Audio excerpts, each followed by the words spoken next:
Boom, and we are live. Welcome to the Second Chance Live series. I've got my special guest, Chris Smith from the Athlete Network. He's an OG when it comes to the athlete transition game. We are going to get into his story. We're going to talk about what they're doing as a company to help athletes all over, man. The hard knocks lessons, the things that can help athletes during this time, and stay engaged with their network, stay growing, stay healthy, all the above, man. Love this guy's spirit, love his energy, love his mindset, man. He's about that life. And I'm excited to have you on today. Chris, how you feeling, man? I'm feeling great, Darryll. I appreciate you having me. It's going to be awesome, man. I want to encourage you guys right now as we get into talking about sports and athletics and all this good stuff. I want to encourage you to host a watch party.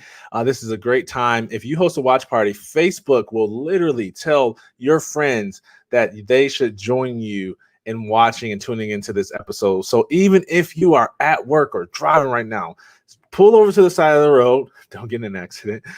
Hit that watch party button and share with everyone. And when you do that, you help us spread goodness around the world. I'm going to read Chris's bio. I want to remind you that my book is coming out next week, and I'm so excited. And I'm not going to lie, I was really worried. But the launch party is the 20th. And today, look what I got, y'all. Oh, I know this is the proof, but look at that. You see that? Hold on. This is the best part. You ready?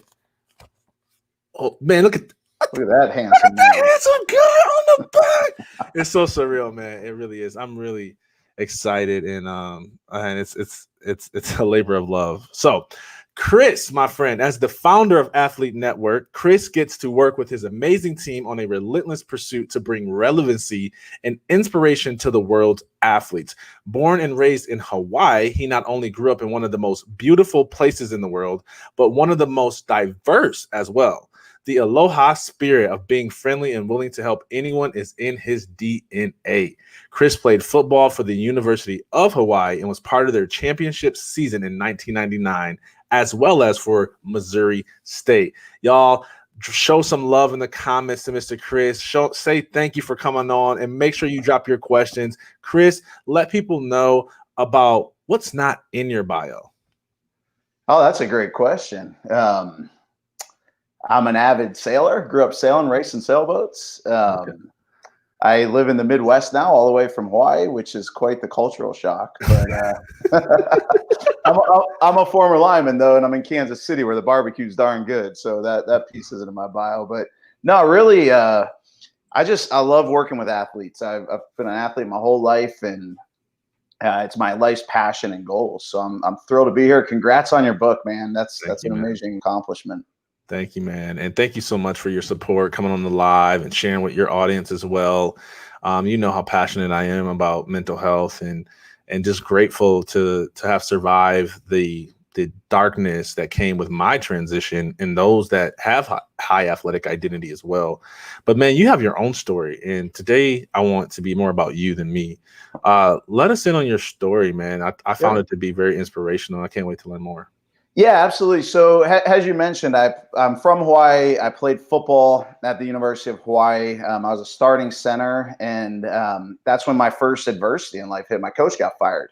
And at 19, I guess I was 20 at that time, I went from being a big deal to what's going to happen. A new coach came in. We completely switched our offense. His name was June Jones, went to the run and shoot. We had a phenomenal season, but it was my first dose of humble pie, because I was an option center and we were throwing the ball 97% of the time, and I was getting teed off on. And it was really the first time our first game was against USC, and those guys knew we were throwing. And for the first time in my athletic career, I was outmanned. And you know, you're a fighter, you want to compete, but it was clear that was not my forte. It was also clear, another humble pie, I was not going to make it to the NFL. We all think we're going pro, or else you're not going to put your body through that. So right. My coach that got fired was best friends with the head coach at Missouri State. They're like, hey, we run the offense you're used to, come finish out your senior year. Growing up on the Rock, I looked at it as a blessing to try something new. So really, I didn't understand all the lessons I was learning during this. I mean, I didn't understand that I was learning to deal with adversity, learning to deal with going to a completely new place and making new friends and so on. But as I kept going through life, I went to work at a Fortune 500 pharmaceutical company. And that's really when my athletic experience and background, I started thinking about it a lot. I had a difficult boss, just like I had difficult coaches. In business, people are always trying to get ahead of you, just like in sports. When you're starting, the guy right behind you wants your spot. And That's true. it all started correlating. But at the same time, while I was blessed and doing really good, I had a lot of my teammates who were suffering, man. I had teammates. I had a teammate who tried to commit suicide. I've had many teammates since then who have committed suicide. And I just realized it doesn't necessarily have to be this way. Like that voice in our head to go kick some ass, it never turned off for me. And I was working and I didn't have my outlet anymore. And then that voice started telling me, look, you're not doing good enough. And that's when it occurred to me, even though the staff within athletics works really hard to support athletes, there can be more support and resources. So I quit my job and I decided to follow my life passion of helping athletes. And that was really the launch of the business over 10 years ago. Wow, man. That's crazy, man. And, I've experienced that too, even, being a little bit younger than you, as players, just whether it's because of that or because they didn't have that outlet anymore, just, really taking that plunge. And man, that's why we do what we do, man. And, talk about some of the early days. What did you try? What worked? What didn't work? And what have you learned over the years? I've learned a lot. So in the early days, the goal was if we could help athletes correlate their athletic experience to life, we could help them get ahead. So we packed up, we drove all over the country. We'd meet with seniors doing seminars, talking about the athlete mindset and saying your identity doesn't have to be that you're big and strong or you run fast. Your identity can be that you're coachable, you have grit, you have an unbelievable work ethic. And then you got to find that pursuit. There's a statistic from one of the big accounting firms, and it's something like 80% of people don't like what they do. Well, if you're an athlete and you put pride into just dominating, and then you end up not doing what you like to do, that's even more negative fuel for that athlete mindset. Right. So we really wanted to help athletes understand, like, at some point you picked a sport. Like most of us who played at the collegiate or pro level were good in a lot of sports, but at some point we had to pick one sport. So you got to think. So we started doing seminars where we got athletes thinking about what's next. Henry Ford has a great quote. It goes something like, thinking's the hardest thing to do. That's why so few of us do it. And I just found that a lot of athletes never thought about anything else but being an athlete. I bet your book has a lot of great insights on all this stuff as well. So we did seminars, and then we partnered with companies that wanted us to mainstream those athletes into their companies. And I'm proud. We've had over 1 million athletes go through our programming. And we've just been really fortunate and blessed. This community, our community of athletes, we take our teamwork and the embracing of everyone for the common goal to win to the companies we work for. And it spreads goodness, man. It really does. People see that you put your differences aside with the goal of kicking ass. So we did that for about 10 years, all from Division III NAI all the way up to the biggest schools in the country. And it was really gratifying and rewarding. But what we realized is with technology, with people changing jobs so much now, you can't just do it once. You got to continue to have a supportive community. And we really, in the last couple of years, pivoted to providing athlete networks for schools where they have their own athlete network and they can supply all their own resources and connectivity. So that's kind of a snapshot. But along that way, man, we messed up so many times. We've had victories. We did it all. Man, one of the things that I love, and I don't know if you see my last conversation with Phil Adler, who was my trainer in college, man. If not, like, I encourage you to watch it because it's like a real conversation. about like the relationship between athletes and athletic trainers.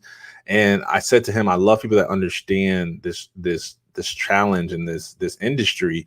Whereas, some of my guests, they're experts in other things and they bring value, but I can geek out on athlete transition all the time. And one of the things I face, and I'd be curious to get your perspective, is people always want a piece of the athletes, right? Like there's always some company trying to get access to the database, even if their values don't align, or it's not even in the best. Like I literally had a CBD company want to sponsor, and they have THC in their CBD, right? So it wasn't like that part is out. I'm like, why would I send that out to our athletes? Like, I'm curious to know, like, how do you decide who you partner with and who you don't? Great question. And that's part of the athlete mindset struggle, because we always tell our athletes at some point, you're going to die twice, and you got to kill the athlete side. Because if everything you associate to is your athlete identity, you're never going to be able to move on. You got to break up with it. So who we partner with, and it's guys like you, it's people that realize no one really cares that we played college football or pro football anymore. What they care about is those lessons, those non-cognitive skills of grit, teamwork, and coachability. They want our members to come join their companies because of that. They're magnetic, right? They bring it. If someone just wants the jock sniffer or to leverage it, that's a disservice to our members, because it's going to keep that narrative going in their head. And you got to die as an athlete at some point. I've been fortunate, man. I've got business partners that are Hall of Fame football players. I've seen the highest level, and I've seen, all the way down to high school. And the thing is, it doesn't matter. Right. It doesn't matter. It's the mindset. And that's who we look to partner with. Wow. Love it, man. What would you say, if you had to, I'll let you pick two. If you had to pick the top two challenges that athletes have the hardest time with, what would you say it is? I would say the number one is they're most likely never going to be as big of a deal as they were. Right? Like to make it to college, it's something like 4%. Well, if you're in the top 4% of some in the world in income, you're making like 500, 600 grand a year. Yep. It's going to be really hard to achieve that status. And your mind still wants you to achieve that. And then, our whole lives, our coaches never let us smell the roses because they wanted us to keep going to the next level. Yeah. So my second piece is you're not probably going to achieve that level again. And the next is it's okay to feel successful. Athletes really struggle with this. They struggle with accepting that they're doing okay, because for years coaches never wanted us to feel that way. Wow. Because they wanted us grinding it out even harder. And you got to stop and just realize, hey, you know what? I'm doing pretty good. It's all right. And man, it's a struggle. Yeah. I'm laughing because my book came in the mail, The Proof, today, and I guess it's up on Amazon now. I think people can actually buy it. And my wife wanted me to have somebody on our staff record me opening it, right? And so I'm FaceTiming her, and the staff member is recording me open it, and I open it, and I'm just like, sweet, man, sweet. Because I know I'm going to do like 20 more books, right? And she's like, Darryll, it's your first published book. Come on, you've been working on this for a long time. Where's the excitement? Like the video, you can use that for promo material. And I'm just like, I don't know, man. Like I'm on to the next thing. You know what I mean? Like, and man, I struggle with that too. And it's something that I have to be intentional about, like celebrating the wins. And I think I actually talk about that in the book, of celebrating the wins, because you're exactly right, man. We have a hard time. Like it's almost like they say the greatest threat to success is past success, right? Yeah. And I think that's the athlete mentality. Man, what are some of those transferable skills that you mentioned earlier that you would say really helps translate into life after sports in terms of being successful? Yeah, the one of the most important is overcoming adversity. It's I don't care who you are. I don't care how much money you have. You're going to go through challenging seasons of life. And in sport, we've all had it. The ball hasn't bounced our way. We either got an injury that was out of our control, a coaching change. Anyone who has been a competitive athlete has faced it. And just knowing that it's okay. Look, it was humiliating, man. I played high school ball in Hawaii. I was an all conference player. I went to the wrestling state champs. A lot of people knew me. Then I started as a freshman. I was a big deal. And then bam, I'm not even starting anymore. Like that's hard to deal with, right? And then you take all that, and you know what? You go to your next challenge, and you take that mindset and you kick ass. And athletes have so much anxiety about this. And if the recipe to be successful in life, right? Be a good person, work really hard, work with good intention, and just don't stop. That's what we did in sport. So just take it to life. But it's a challenge, but we have those. So we're, overcoming adversity, just pure work ethic. I hate to say it, but most people don't put a lot of work into what they're doing. And you can accomplish a lot with work ethic over talent. Yeah.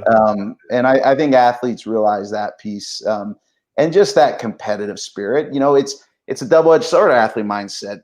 We get up, we grind it, but then we also can never relax. But learning how to channel that will be one of our community's greatest strengths. Yeah, I so agree with you. I'm laughing because man, dude, you can tell your experience, right? Because you're talking my book, right?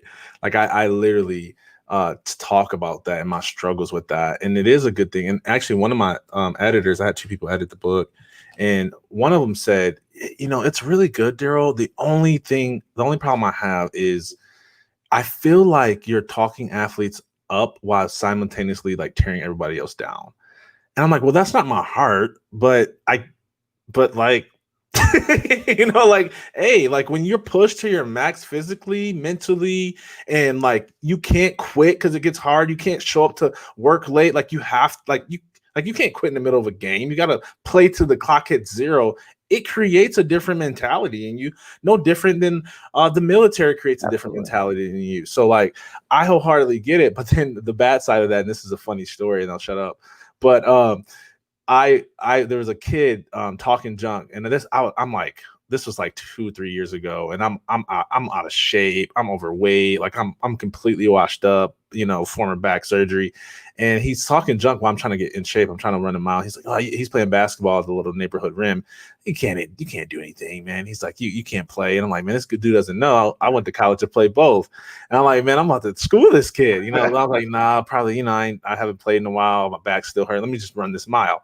But in my head, I said, if I come back and he's still there talking junk, I'm dunking on him. Yeah. Sure enough, I come back. He's still talking junk. Long story short, we played the 3. The last point, I dunked on him. I made sure his brother recorded it. I put it on my Instagram, and I just completely crushed this high schooler. He was like 15. And that's where I talk about the unhealthy side of being competitive. Man, what's your thoughts on competitiveness? How do you define it when it's healthy? You talked about channeling that work ethic. What would your advice be to athletes who are having a hard time with that? Yeah, I think competitive athlete mindset, this might be extreme. I do feel it's almost like a disease and it needs therapy because, I struggle with this. It's something we'll all struggle with for the rest of our life. We're aware of it. Not everything's a battleground.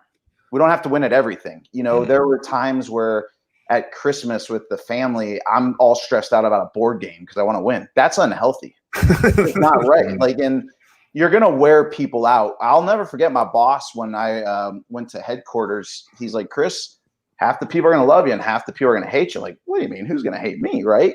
And it's because of that. He knew that was going to wear people out because I'm coming there to win. I'm coming there to.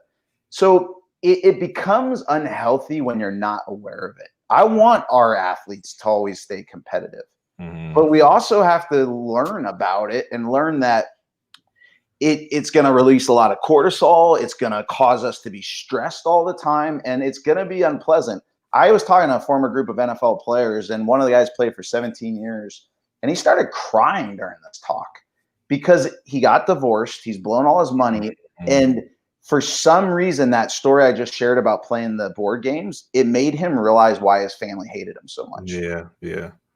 So we just got to be aware of it. Now, another side, if we channel it, that's what's going to get you ahead.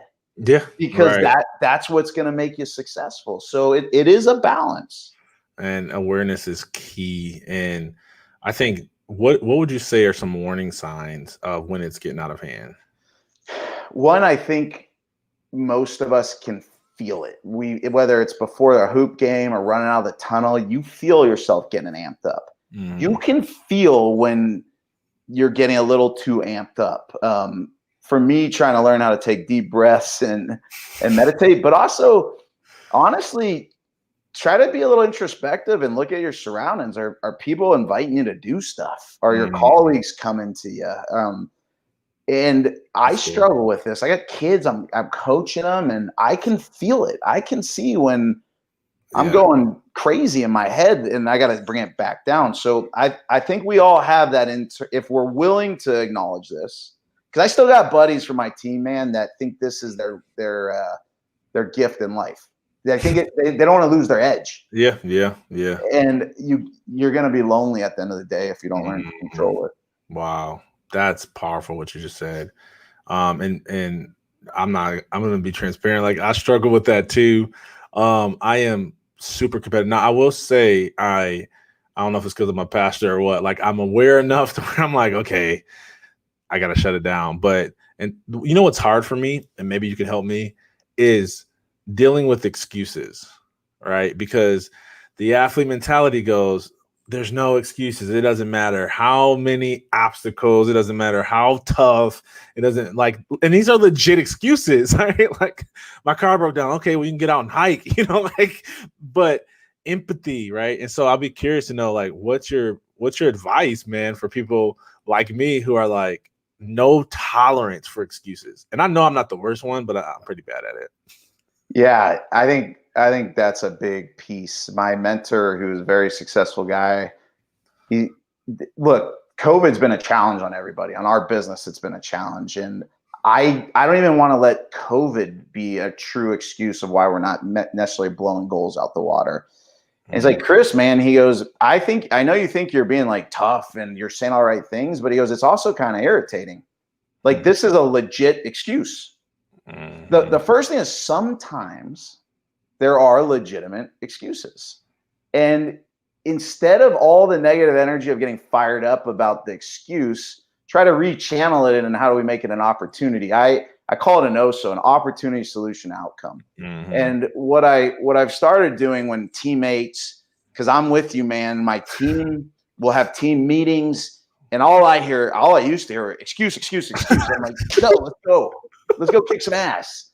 But I realize we're all in our certain chairs for some reasons, things that they might do very well, I might look like I'm giving an excuse to, right? So you hear the excuse and try to hear it as an opportunity, then switch it to challenge and then make an outcome that you can get to go forward with it. Because it's just who we are. It's going to drive us nuts if we don't start to look at it from a different lens, flip the script on it. Right.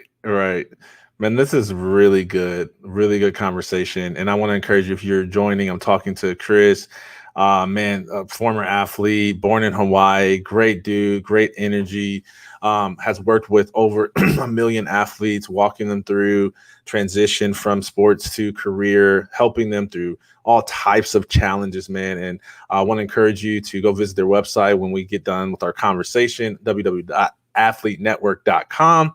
Also want to encourage you, if you were just tuning in, to now is your chance to host a watch party. My team is on it. They already know.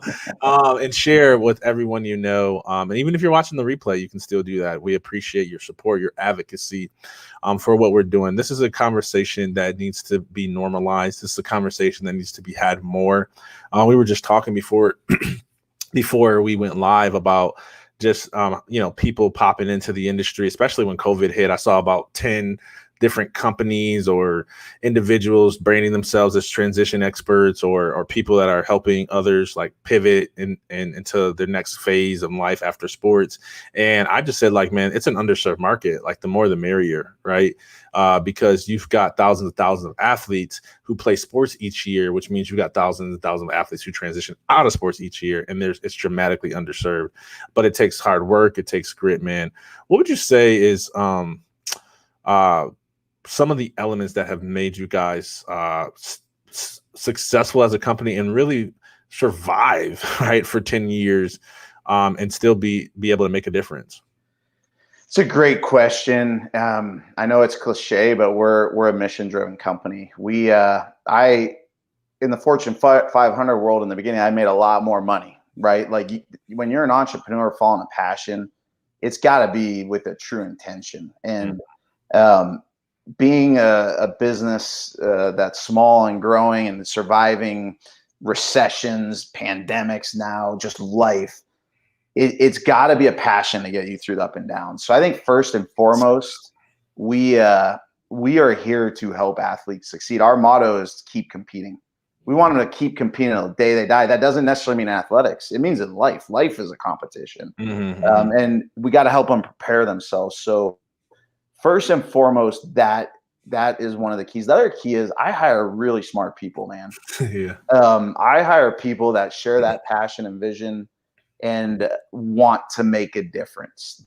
They realize that money only goes so far, but at the end of the day, we still get letters and stories. I gave a talk that had nothing to do with athletics, and there's this young lady in there, and she said, I saw you speaking, and she came up to me and hugged me, and she's like, your company helped change up my life. She was from the inner city of Baltimore, and after college, she was going to go back home. Her dad said, you're not coming back. And we career coached her. She did all the work, but we helped kind of guide that path. And now she's a district manager of a company, and that stuff keeps us going. We get to hear it all the time because we know we're not doing the work for them, but we know they got what it takes. We're just trying to teach them how to explain it. Right. And then when they do, guess what? They kick ass again. Yep. Talk about, man, just the whole career placement side of your organization. And I also, my team can help me. I want to get into just their passion to give back and some things that they've done there, because they are a generous company and they make sure that they, always are helping others. But I want you to talk about career placement. I know there's a lot of people listening right now who may not be athletes, but they're in transition and they're looking for a career. I'd love for you to speak to advice for finding your next career. Network. So we've all heard it's not what you know, but who you know. 75% of open jobs are not posted online in a company. Wow. And it's mostly because of small business. At Athlete Network, we're always looking for certain positions and people that we don't post. Some of the top leaders in our company all got to me by networking. I was on a plane when I was a young man, and this guy sat next to me, and we were chopping it up the whole plane ride. And at the end of the day, he goes, just remember this. Most successful people want to help others be successful. You got to ask. You got to ask people to help you. So be prepared. You never know who you're going to meet. I feel like with technology, people are getting timid when they meet people to talk. So be prepared. Know your career goals.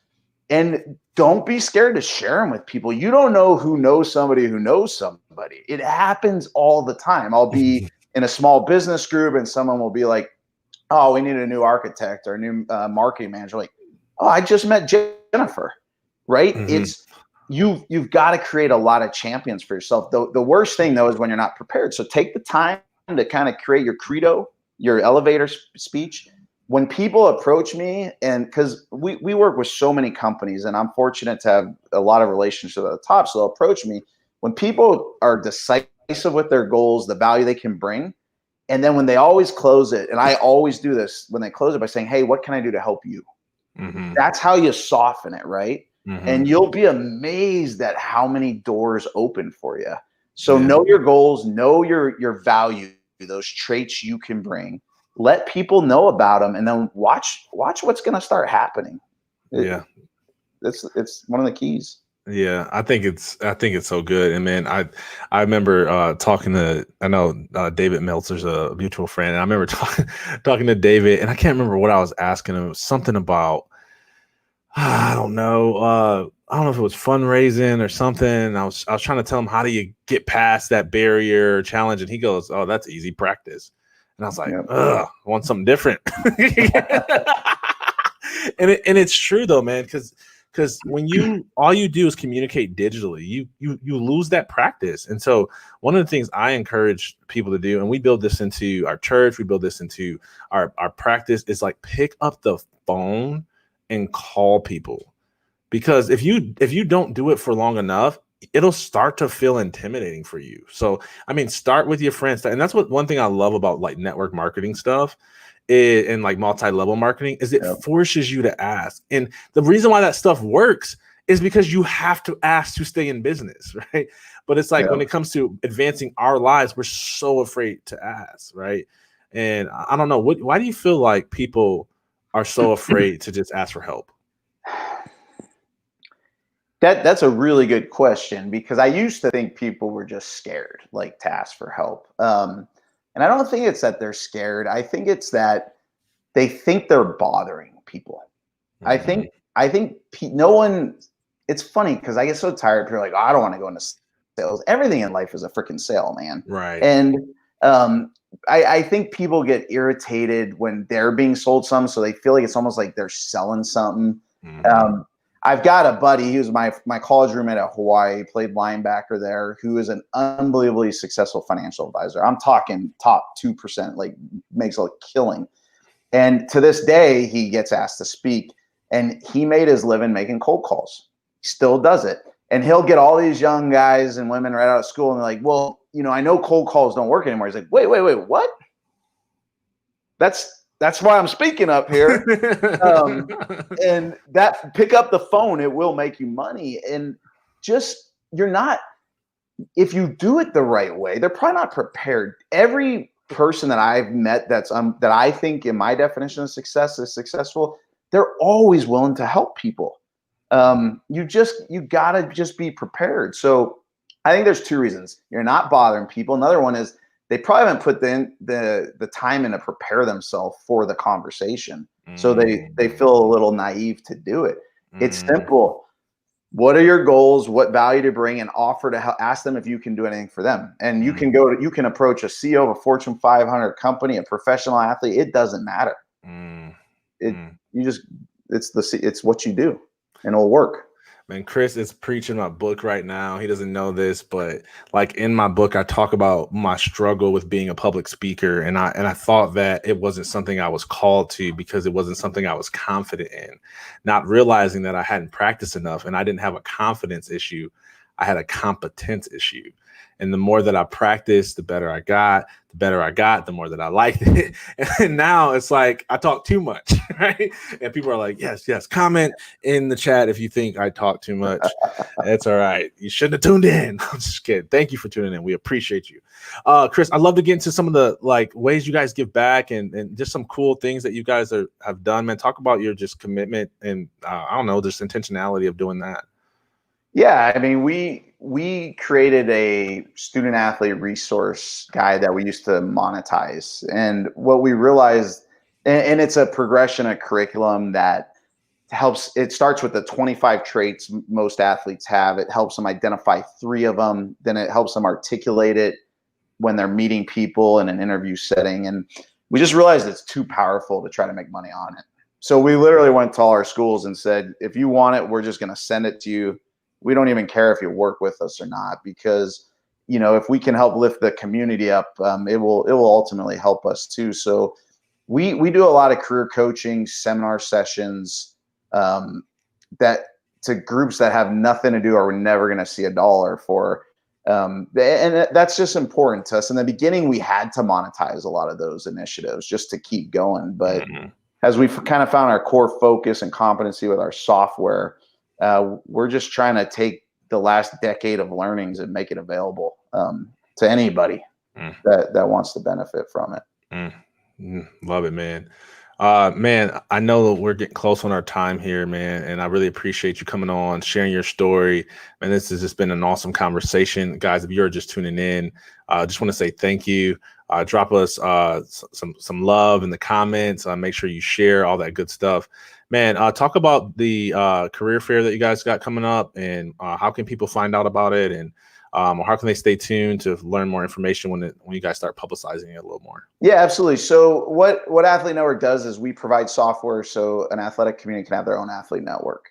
Whether you're a tennis association, an athletic department, a pro sports, a competitive hockey league, we want you to have your own community and athlete network.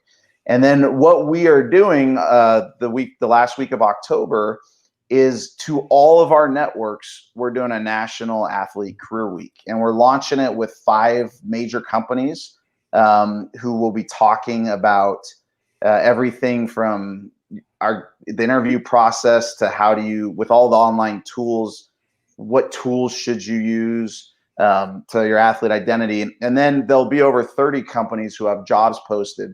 Really the key is, if you understand the way companies are metric, they have recruiters at them and they're getting hit from LinkedIn, Indeed, and all this. With our platform, we're segmenting it for our community. So they're going directly to an employer and a recruiter who values everything we just talked about on this conversation. No one's ever, and this is what you're talking about, no one's ever going to get a job because they're an athlete. Okay, that's not what we're talking about. We're talking about the traits and connecting you to those people who understand those traits. So all of our network and software partners have access to this. And then anyone who's a part of our national athlete network community also has access. And that community is for anyone who's an athlete with athlete mindset. Love it, man. So guys, make sure you stay tuned for that information. And if you go over to secondchanceathletes.com and you click live, you can actually watch the replay of this segment, and then also sign up for our email list. And when the career fair promotion materials come out, we're going to share that in our newsletter and make sure we promote it, because it's not something that we exclusively do. And even if it does, like we want the best for our athletes. And so help us continue to spread that word. And if you're a parent and you've got a former college athlete who, is looking for a career, is looking for that path. If you're just a former athlete and you're like, I want something different. I need something that's more aligned with my values and my mission in life. And maybe it's time for you to make a shift. This career fair is perfect for you. Head over to athletenetwork.com, sign up for the list.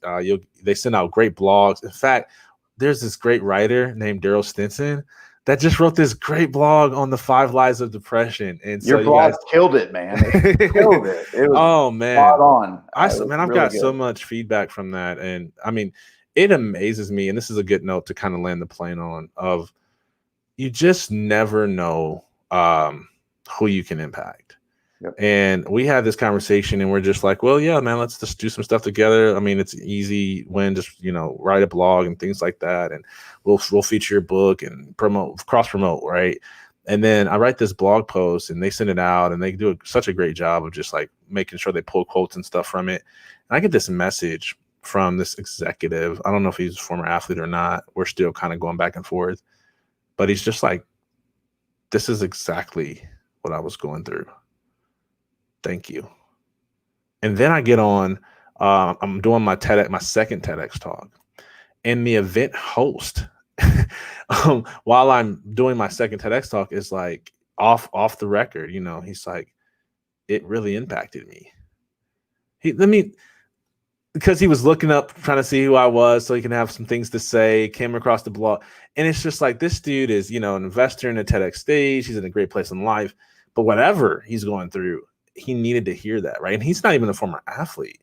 And it's just the power of putting your gifts out there for the world, doing good things, partnering with people who get it, who aren't territorial, but just want to help others. And that's what it's all about. So I just encourage you guys, like you may be watching this and be like, man, I'm not an athlete. I can't relate, but I guarantee you, someone who does. I guarantee you there's friends on your timeline who have an athlete who could use this information, who needs to know that they have desirable traits that employers are looking for, right? And that they don't have to work a minimum wage job if they don't want to, right? That's what they want to do, fine. But they can find a good starting job or an advancement company for somebody who's like, look, I'll work with that. I can teach you some of the other stuff. And so make sure you just sign up for that, man. Chris, any last words you want to leave us with?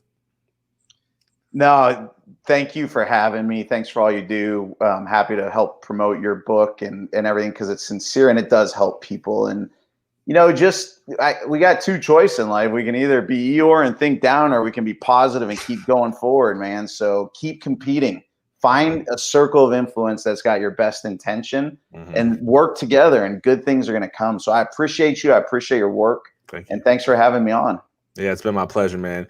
Yes, our next guest, thank you, team, is Dr. Kaz. Oh, man, she is everything mindset. I remember talking to her about neuroscience, and she was just but if you're one of those people that love peak performance and love like unlocking your best self, Dr. Kaz is your girl. She's been one of the biggest speakers overseas for a while. Has a crazy story. I don't want to spoil it, but she lost all of her memory after being one of the world's top speakers, and has been bouncing back ever since. And so you're going to love her. She's great energy, does a lot of work with athletes as well. So stay tuned for that, guys. Go over to secondchanceathletes.com. Thank you for tuning in and listening to me and my friend Chris chat. We love you guys. We believe in you. Go to Athlete Network, check out the stuff they got going on, and make sure you join us on October 20th for the virtual launch party. We've got so many things like that. I've got 3 live streams that day, and then at 6 we kick off the celebration. I'm bringing in a speaker, I'm bringing in a rapper, we're gonna dance, my family's gonna be there. You get to hear from my mother about her perspective when she threw herself on the hood of my car and kept me from driving off the highway. So it's gonna be powerful, and we're celebrating big and finding ways to give back in the process. All right, so that's it. Thank you again, Chris. Love you, everyone who tuned in today, and make sure you share everywhere. Peace.